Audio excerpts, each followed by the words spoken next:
Señoras y señores, bienvenidos nueva vez a todos y todas a mi canal, su canal, La Opinión de Roberto Payano. Gracias por continuar suscribiéndose, comentando, compartiendo, dando algún me gusta, activando la campana de las notificaciones. Gracias por seguir acompañando a La Opinión de Roberto Payano. Dentro de esta serie, dentro de nuestro programa, de nuestro canal, en la República Dominicana, Cuba tiene quien le escriba. Comparto en esta ocasión ahora con mis amigos, mis hermanos de este canal, un artículo escrito por el señor Koldo Campos Sagaceta. Es un hermano del País Vasco que vivió durante muchos años en la República Dominicana. Tiene la nacionalidad dominicana. Debió volver al territorio vasco por razones de... No nos toca ahora analizar. Lamentable haber dejado de tener cerca a ese hermano. Pero Koldo nunca ha abandonado sus raíces de ciudadano del mundo, amigo de los pueblos que luchan por su independencia definitiva. Y ahora, y como también es dominicano, ¿verdad? Y es ciudadano internacionalista, está en esta serie en República Dominicana, Cuba tiene quien le escriba. Koldo escribe un artículo titulado Gracias Cuba, dedicado a May. Y sí, Fidel es una de las más luminosas referencias de la historia, de las más dignas, como es Cuba un ejemplo, un gigantesco ejemplo de un pueblo diminuto, de una isla flotando en el Caribe, en las mismas raíces del imperio. Y saberlo y decirlo es para mí también una manera de agradecerlo, desarrolla Koldo. Nadie en este manicomio en que han convertido al mundo quienes dictan su destino disfruta de la cordura de Cuba, de su sensatez y de su juicio, de su capacidad de lucha, de su vergüenza y de todo ello cuando aún sin haber terminado de nacer ya caían sobre ella agresiones, calumnias, sabotajes, pestes, invasiones y también el embargo, el aislamiento, el bloqueo y también la necesidad de transformar solo con el empeño aquel casino hotel club en un país, después de haber sido en mala hora descubierta, convertida a la fe y a la colonia y condenada al monocultivo de un azúcar amargo. Y Cuba, sin más ayuda que el comercio que durante algunos años tuvo con la Unión de Repúblicas Socialistas Soviéticas, en mejores condiciones que la usura habitual del llamado mundo libre, reciclando, reutilizando, apelando al ingenio, cuidando lo que había, cuando andar en Cuba en bicicleta era mofa habitual, de quienes han arruinado el planeta. Y hoy hasta es impresentable una gran capital que se tenga por modelo y no estimule el uso de las dos ruedas sin motor, sin combustible, sin humo, sin ruido. Así es que sigue Cuba.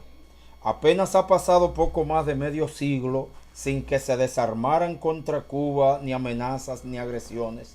Y cualquiera que sea honesto convendrá conmigo en que bastaría cotejar la sociedad cubana con el resto de islas caribeñas después de más de un siglo de progreso y desarrollo capitalista en ellas para apreciar la diferencia. Todavía mueren en Cuba recién nacidos, pero en mucha menor medida que en cualquier otro país americano, incluyendo Estados Unidos. Y es verdad, sí, es verdad. Muchos edificios en La Habana, para no hablar de Santiago, necesitan capas de pintura para sus fachadas. Pero cuando llega la noche, no hay un solo indigente en las calles cubanas buscando un portal donde pasar la noche. Como tampoco hay una niña sin escuela o un niño sin protección médica. A diferencia de la democracia mexicana, en Cuba estudiar magisterio y ejercerlo no cuesta la vida. Ni el periodismo como en Honduras provoca la muerte, ni el sindicalismo mata como en Colombia. En Cuba no se muere de colesterol ni de hambre. En Cuba las artes, la danza, la pintura no son mala palabra y el teatro tampoco un acertijo. La cultura respira, aunque a veces haya que procurársela asistida. Cuba nunca es noticia porque sus estudiantes protagonizan matanzas en las escuelas o porque perturbados que siempre actúan solos y al servicio de nadie le pongan la nota de sangre al día.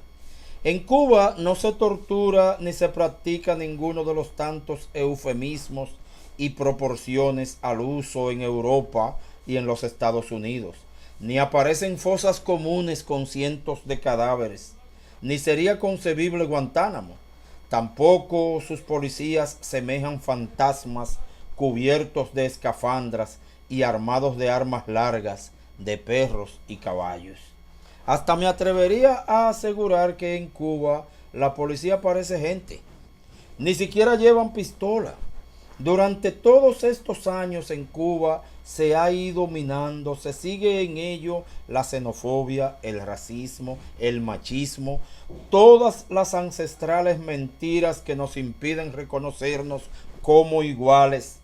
Y en todas esas luchas de largo recorrido, los progresos de Cuba son notables. Las comparaciones también ayudarían a entenderlo. Y a pesar de las limitaciones de sus pocos recursos, Cuba ha impulsado proyectos tan hermosos, casi iba a decir tan cristianos, como una universidad de medicina en la que formar gratuitamente a miles de estudiantes latinoamericanos sin recursos y escuelas de arte, de cine, gestionadas con los mismos fines, y ha tenido arrestos para hacerse presente en África, respaldando los legítimos sueños de pueblos sojuzgados por regímenes fascistas o combatiendo el ébola, o enseñando a leer en muchas patrias americanas, contribuyendo a la salud de pueblos vecinos. Y ahí sigue trabajando, estudiando, investigando, haciendo aportes a la salud y educación del mundo y sobre todo a los conceptos más imprescindibles para la humanidad. La solidaridad, por ejemplo. Cuba ha contribuido más que nadie, lo sigue haciendo, al cuidado de miles de niños y niñas afectados en Chernobyl, en el Sahara, aquella colonia que el Estado español vendió a Marruecos con todo y su gente, a pesar de haber empeñado su palabra y su compromiso con Naciones Unidas de dejar la República Árabe Saharaui en manos de sus ciudadanos, pues hay miles de saharauis que son conocidos popularmente como los cubarauis, porque fue en Cuba que pudieron crecer, vivir y formarse como profesionales. Es más, el castellano de esos saharauis que estudiaron en Cuba, que el que sobrevivió es mejor que el que sobrevivió a la colonia y la tradición española. Buena parte del sistema de salud de Haití ha estado en manos cubanas, mientras el haitiano espera que le llegue la ayuda económica prometida de la comunidad internacional, la misma que ayer estranguló a Haití y que hoy extorsiona a Grecia. Y sí, también es verdad, Fidel dijo una vez que no se hace un paraíso en la falda de un volcán. Yo, más prosaico, agregaría que alguna vez se rompe un plato, pero que lo sepan los necios a los que cantara Silvio. Yo no voy de una fábula a llorar un responso, ni acepto un desenlace por una controversia, ni voy por un pecado a ignorar el infierno, ni por un desatino transijo una condena, que un funeral descargue de culpa al cementerio o que una discrepancia culmine en anatema. Yo no voy de una lágrima a invitar a un sepelio, ni intercambio aspavientos por pagados aplausos, ni divinos naufragios por humanas tormentas. No voy de un eslabón a hacer una cadena, ni me duele una cruz más que sangra un calvario, ni un rescoldo me inquieta como alarma un incendio, o me aflige una cuenta tanto como un rosario, y un disparo me aturde más que un parte de guerra. En fin, gracias Cuba, te debo mis mejores sueños. Esa es la reflexión que hace Coldo Campos Sagaceta, vasco y dominicano, a propósito de estos días en que Cuba continúa probando la unidad de su pueblo y de su dirección, de los revolucionarios históricos que hicieron la revolución y de los revolucionarios jóvenes que la mantienen y la van a mantener, porque es mentira, no sería posible mantener esa revolución sin ese contacto entre generaciones. Todo lo demás que usted oiga es propaganda. Quiero aprovechar, luego de compartir el comentario de Coldo, el artículo de Coldo, para cerrar con una felicitación, un saludo al pueblo venezolano, amigos de Cuba que también sufren el embargo a su manera, todo los embargos que han podido los mismos enemigos de todos los pueblos que quieren elegir su camino solos, tranquilos, sin ir a imponerle a otros un sistema de gobierno y pidiendo que no vengan a imponérselo a ellos. Bueno, pues Venezuela que sabe lo que está pasando en Cuba, porque también lo pasa. Aprovecho para felicitar la próxima jornada de diálogo entre el gobierno y la oposición venezolana. Una oposición que también, como en otros pueblos verdaderamente libres, quiere invasión para su propio país. Quiere la invasión de una potencia militar en contra de su tierra, de su patria, pero gracias a Dios por todo, el gobierno venezolano, encabezado por Nicolás Maduro, ha podido mantener una idea de diálogo abierto con esos grupejos de la oposición, y nosotros los amigos lo que tenemos es que desearles suerte y acompañarlos siempre en su buena intención. Yo no conozco muchos países donde una oposición hiciera un 10% de lo que ha hecho un tal Juan Guaidó, y el gobierno legalmente constituido, el gobierno constitucional, estuviera dialogando con ellos. Pero Venezuela sigue probando ese camino, ha podido mantenerlo. Eso significa que esos son más demócratas y tienen más estabilidad interna y unidad de su pueblo que muchos de los que se meten en lo que no le incumbe.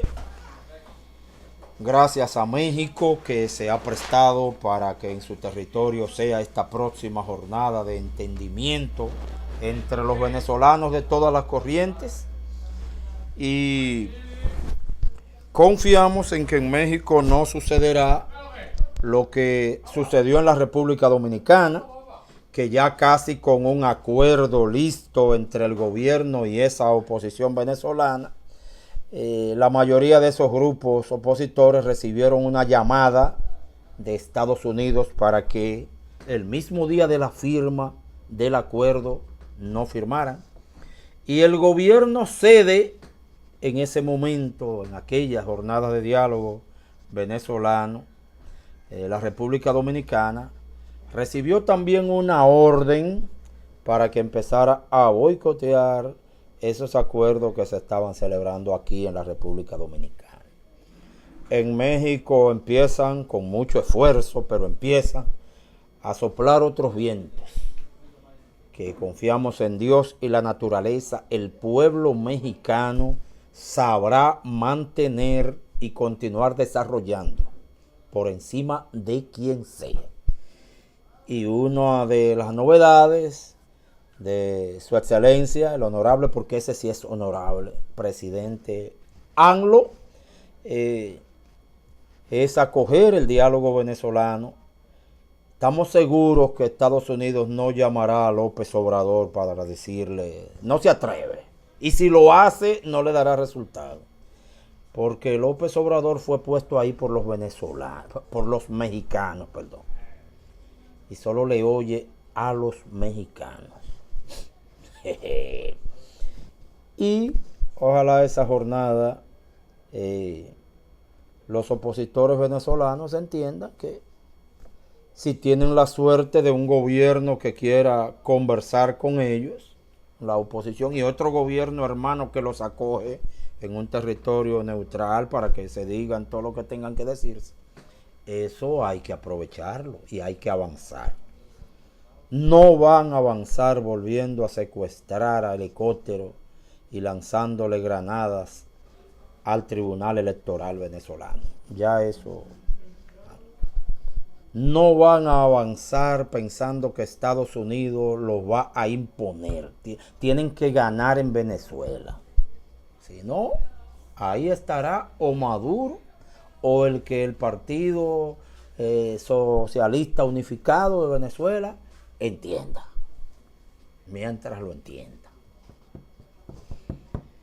Señoras y señores, esta es la opinión, tanto el artículo de Coldo como este pequeño aporte final de Roberto Payano. Gracias siempre por su compañía.